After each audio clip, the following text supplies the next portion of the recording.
overcame my attachment issues after dealing with them for my whole damn life, and I have a cycle right here I'm going to show you so you can stop suffering with your own attachment issues and stop ruining your life. The first part of the cycle is understanding the environment and identifying what attachment styles you have in the first place, because the environment that you've grown up around is the most important thing that's going to shape your attachment issues in the first place. So that means if you have a super loving, a super neglecting parent, you're probably going to be more anxiously attached. If you have one parent who loves communicating, one that doesn't like communicating, you might have this push and pull dynamic and you might end up avoidant. But what happens if you're a little bit of both? Then you might be a little disorganized. If you grow up and everything's fine and dandy, then maybe you're more secure, but you have some of these things out of insecurity. So you have to understand that you have to identify the root cause first to understand who you are today. And identifying our attachment, if you've been in a relationship before or even friendships, you can pretty easily identify it. I'll ask you a simple question. Do you need reassurance constantly? Do you seek validation? And do you over communicate? Well, you're probably more anxiously attached if you are so. And for avoidant people, do you run from communication? Do you feel like you should avoid the problem before it starts? Would you rather do things alone? If the answer is yes, you're most likely avoidant. If you're disorganized, you're probably in the middle. If you're secure, you probably can solve things a little bit more by yourself and safely communicate. The next part is understanding your whys. Why does this affect my life? Why do I need to overcome my attachment issues? Because I can get away with it. I can just go through life and run from my own problems until they catch up to me. The thing is that as you enter your late teens or early 20s, it will expose how you are in relationships and the ability to have a long-lasting relationship. My why is I want to raise a great family that has no yelling, proper communication, and that has stable emotions so people don't have to close themselves off like how I had to. So that is my why. Establish your why. Why would you want to overcome your attachment issues? Is it because you've been cheated on? Is it because people have neglected you? Is it because you've never received something before? Really ask yourself that question that I probably can't. I can give you an idea of things, but really understand that. Have you pushed someone away? Do you want proper communication? Have I failed before? There's so many questions you can ask yourself, and you can keep going down the rabbit hole. And once you've established your why, you have to assess where the triggers happen. I mean, you could be completely fine. Everyone has the C's, right? They're confident, charismatic, all these things. They can communicate effectively. But guess what? Everyone can be charming. Everyone can have confidence, but everyone has different attachment issues and what they believe. So, where do these triggers come up? Is it when someone brings up their own feelings? Is it when you get jealous because someone else is talking to someone else?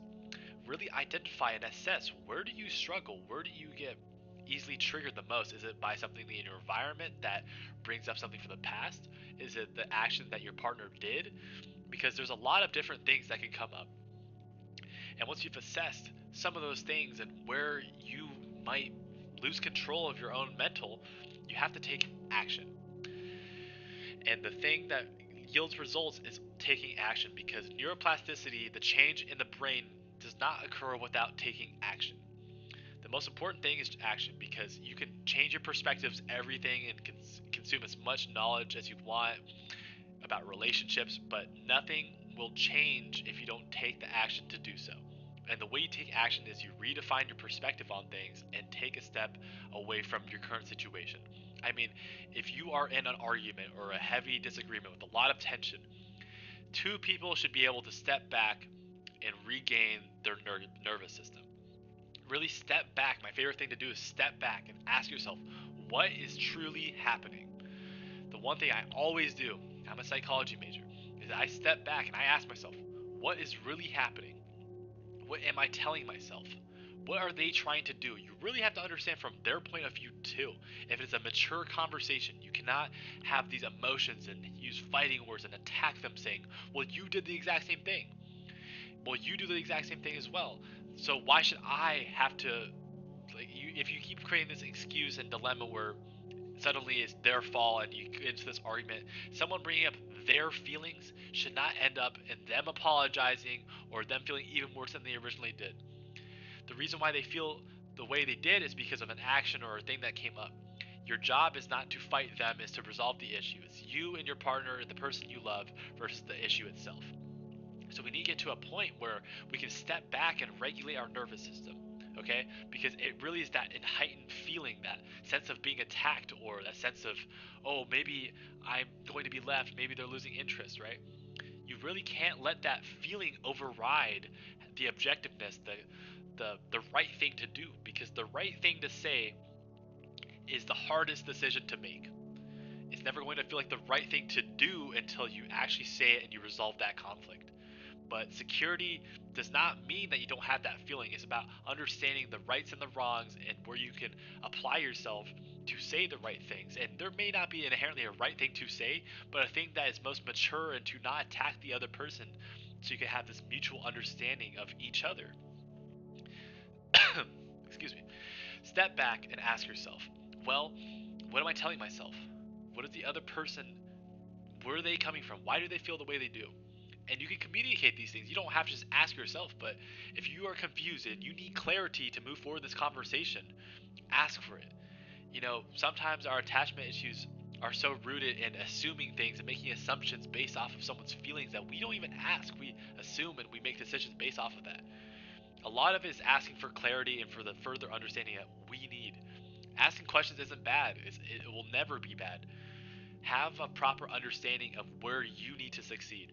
It's not cringe, it's not childish to ask for clarity, reassurance, but trust is something that is going to take you a long way, and you can only build that by having this proper communication. You lose trust in someone to communicate over time, and if you're avoidant, you really have to apply yourself to that conversation. If you're anxious, you really have to wire it down and stop worrying about someone's text messages and wait for that true reassurance, that true feeling that they have. Stop assuming negative things, because we don't even think about the positive judgment. If we're in the middle, we have to redefine commitment. What does it look like to communicate, right? Because sometimes if we have commitment issues, if we don't want to, we want love but we run from it, you have a defined commitment. You're chasing a feeling, you're chasing a person, but you're not chasing the actual unconditional love that it brings, right? Again, more assessing, more identifying with the whys, and understanding where this comes from, so you can take action. All of it is just feelings and how you apply the right thing to say, or the most mature thing to say to that person in the moment. That jealousy, that insecurity, the boundaries and everything. Sometimes you let down your boundaries because of your own attachment. Sometimes you lose self-respect, and sometimes that jealousy may can be confused with just hatred, right? So really ask yourself those things, because after a certain amount of time, you can master the skill of communication. Mastering the skill of communication has to do a lot with your attachment styles and not attaching yourself to, let's just say, fast responses or someone bringing up their own emotions, right? It's not attacking. You have to really ground yourself and remove the emotional bias for a moment in time so you can regulate yourself. Come back in the conversation more equipped to answer the question. This doesn't address everything, but if you can master the skill of self soothing and stepping back and regulating your nervous system to re enter a conversation, understanding what you need to do because you understand the environment, how this affects you, and why you're doing it in the first place, if you apply this over time, give yourself 6 months to a year to master this, you'll have a great relationship. If you've made it this far, thank you, and make sure you follow along for more.